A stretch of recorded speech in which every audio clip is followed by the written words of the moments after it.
Today I will discuss about environmental education. We all know that the present time through which we are passing is facing a lot of environmental problems. Now the question is, why have we reached to this situation? Uh, there are a lot of reasons. Some of the important reasons are lack of environmentally literate citizenry. We are not uh, literate so far as our environment is concerned. Then our inability to connect ourselves to our environment or nature. Our failure to realize the need of environmental conservation as long-term investment to safeguard our own future. And then the next reason is our inability to understand that environment needs to be conserved not by the government or a legally appointed ministry, but by ourselves, our own lifestyles and our own demands. Now let us understand what environmental education is. It is a process of recognizing values and clarifying concepts in order to develop skills and attitudes necessary to understand the interrelatedness of man, its culture, and its biophysical surroundings. There is a saying in science related to environment, and that is, if we are thinking 1 year ahead, plant rice; if we are thinking 10 years ahead, plant trees; and if we are thinking 100 years ahead, educate the people.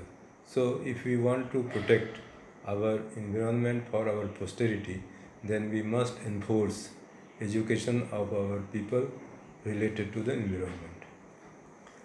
The basic concept of objectives of environmental education should be providing information that will lead to the understanding of the intricate system of ecological balance and the position of man in it, developing concern and respect for the environment, informing people as to how they can play an effective role in protecting the environment by demanding changes in laws and enforcement system. There should be a relationship between the man and the environment.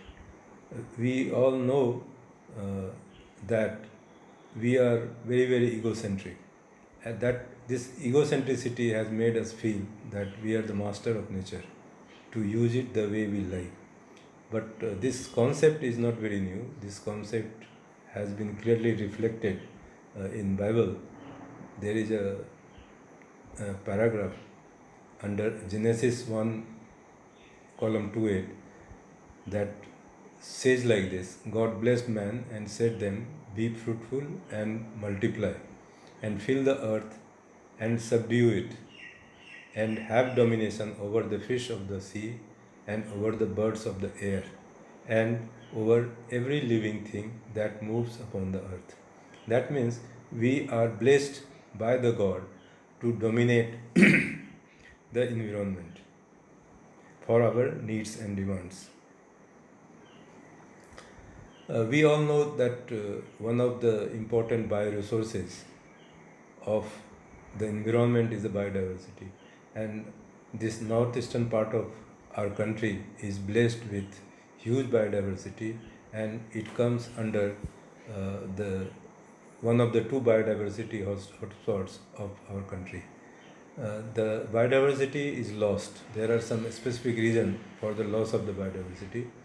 First one is increasing demand for biological resources due to increasing population and economic development. Failure of markets to recognize true value of biodiversity. The markets do not recognize this. Failure of government policies to address the overuse of biological resources. Increasing human migration, travel, and international trade.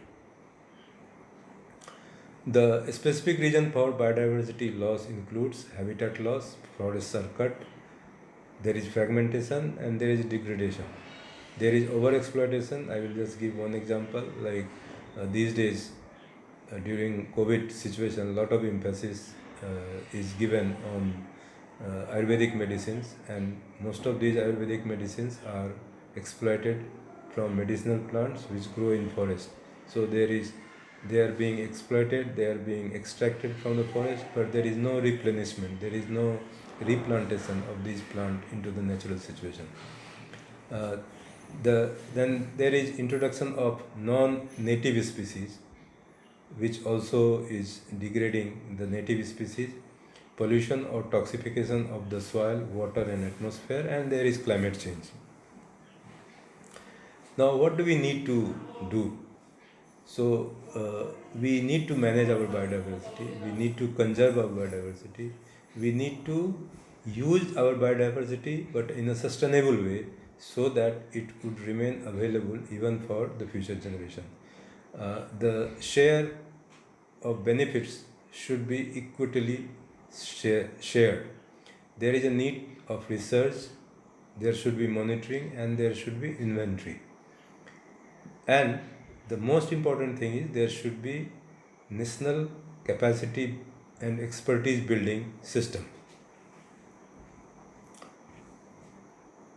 If we see the diversity, there are a number of species which are threatened, and this table, it clearly indicates the number of threatened species. In the world, there are 36 biodiversity hotspots, which is being reflected in this particular figure. I will not go into detail of that.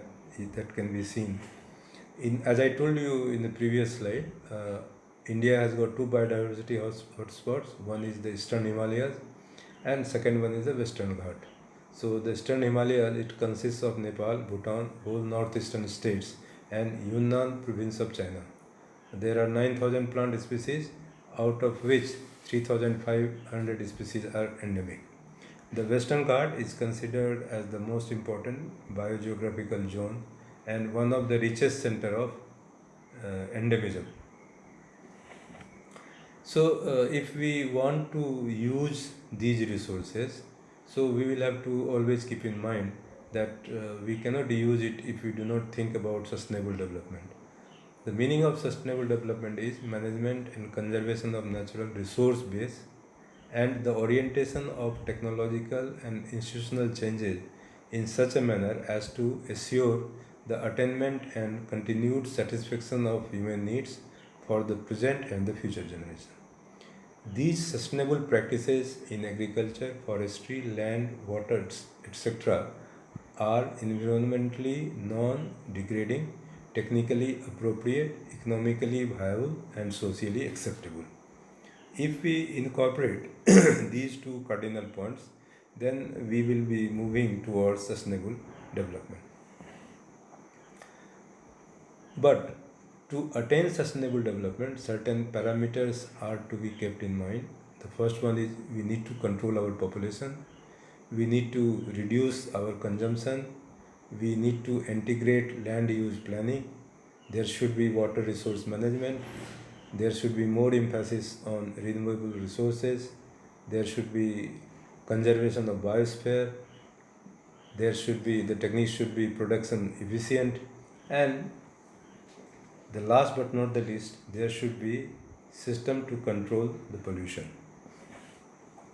There is a saying that there are 7 rules. If we follow 7 rules, then we can attain sustainability, and these are called as 7R golden rules for sustainable development. So first one is regulation. There should be regulation. There should be reduction, means reducing, then reusing, then recycling, then recovering, then rethinking, and renovation. So if we incorporate all these 7 R's in our life, then the utilization of resources will be sustainable, and this would help us to attain zero pollution.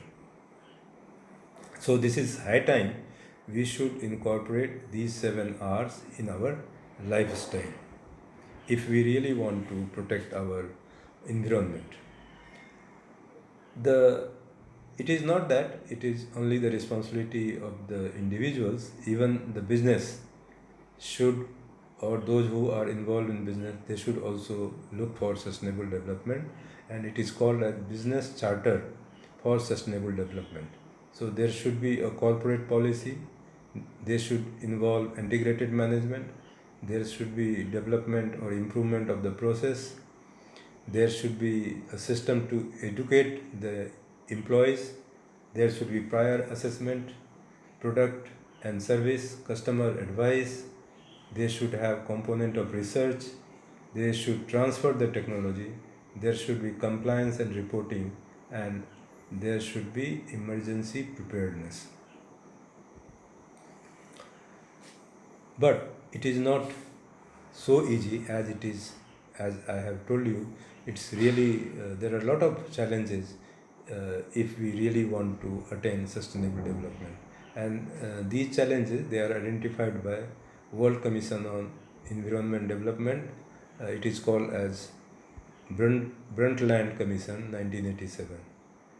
So the first recommendation of this was limiting extreme population growth, and all of us, we are aware that our country is growing at a very exponential rate. Then enhancing human capability, skill and employment, ensuring food security through integrated agricultural development, then maintaining essential ecological processes and life support system through the protection of threatened species and ecosystem, discovering safe and sustainable energy pathways, and last but not the least, increasing manufacturing output through technological adaptation and diversified usage of raw materials.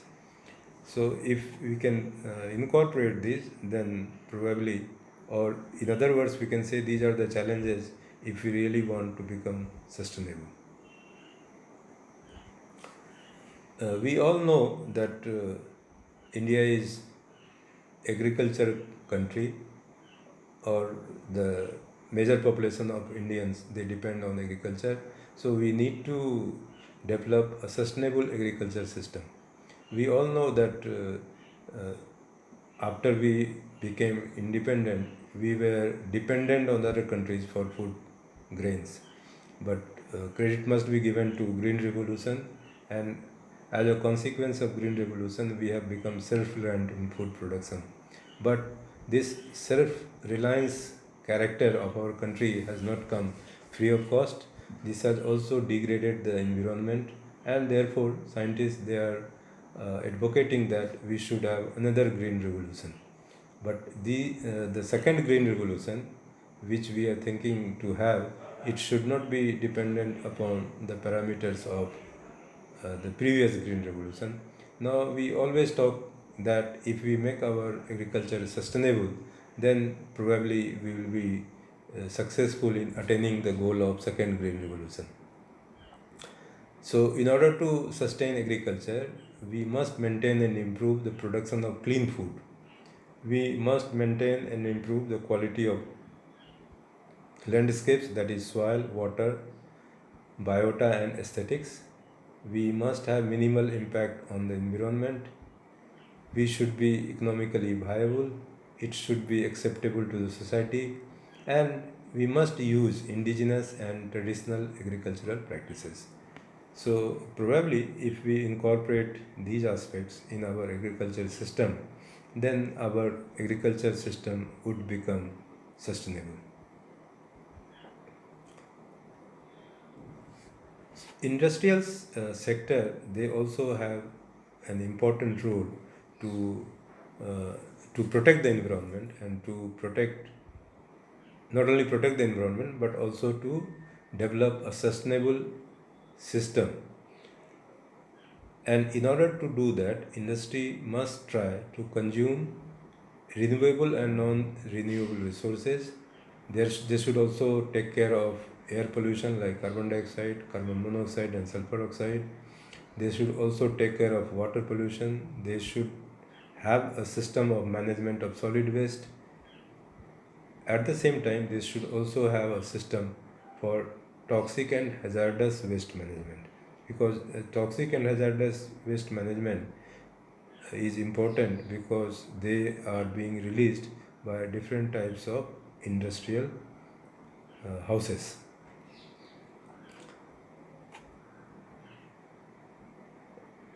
The environment is also related to the social issues, like we will have to, before we want to enforce environmental protection, we must understand sustainable versus unsustainable development. We must understand the problems of urban societies related to energy. We should take into account the resettlement and rehabilitation of people, and what is very important is the environmental ethics, the medical ethics, and bioethics. So these three components of ethics, they are very, very important, and they are directly linked with the environment. Another important aspect which should be incorporated into environmental education is climate change. We all know that due to different developmental activities, there is release of greenhouse gases, and these greenhouse gases, they are increasing the temperature, and as a consequence of this, there is a rise in the sea level, there is acid rains, and there is ozone layer depletion. The impact of climate change can be divided into two parts. One is the physical and another one is the biological impact. So physical impact means there is average increase in annual temperature, and there is changes in the amount of precipitation. So this we are already experiencing. There is untimely rain, the quantity of rain, it fluctuates. Then there is changes in the timing of precipitation. The survival of some countries, like the islands, are questioned. There is changes in distribution and prevalence of plant and animal pests and pathogens, and there is change in biodiversity and species distribution. It is predicted that the most important casualty will be the agricultural system because of the climate change. And in agricultural system, there the most important impact will be of pests and diseases. The climate change will also have socio-economic impact, and therefore there is a need for resettlement and socio-economic consequences of resettlement. There, we also need to understand and study the dislocation of populations because of different natural calamities, and there is requirement of reduced employment for dislocated population. There is a requirement of increased exposure of population to natural catastrophe as floods, storms, and tidal waves. If we want to protect the environment, as I had told in the beginning, that it cannot be achieved without people's participation. The 42nd Amendment of Indian Constitution has imposed fundamental duties under Article 51A(g) to every citizens of India to protect and improve natural environment. Importance of people's participation is recognized in the form of NGOs. The NGOs are to promote the environmental education and awareness through various activities. If we want to protect the environment of our country, there are some priorities areas and which must be looked into properly and timely. The first one is population stabilization. Then there must be integrated land use planning. There must be revegetation of wastelands. There should be conservation of biological diversity. There should be control of water and air pollution. There should be development of non-polluting renewable energy system. There should be recycling of waste and residues. There should be ecological compatible human settlements and slum improvements. There should be environmental education and awareness. There is a urgent need for updating of environmental laws, and there should be new dimensions to national security. These aspects, they need to be looked into on a timely and systematic manner, so that we will be able to protect our environment.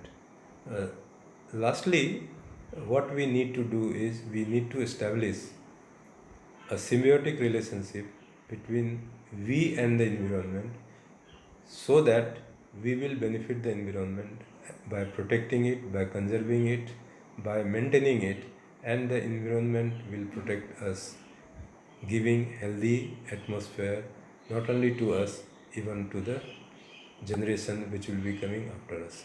Thank you very much.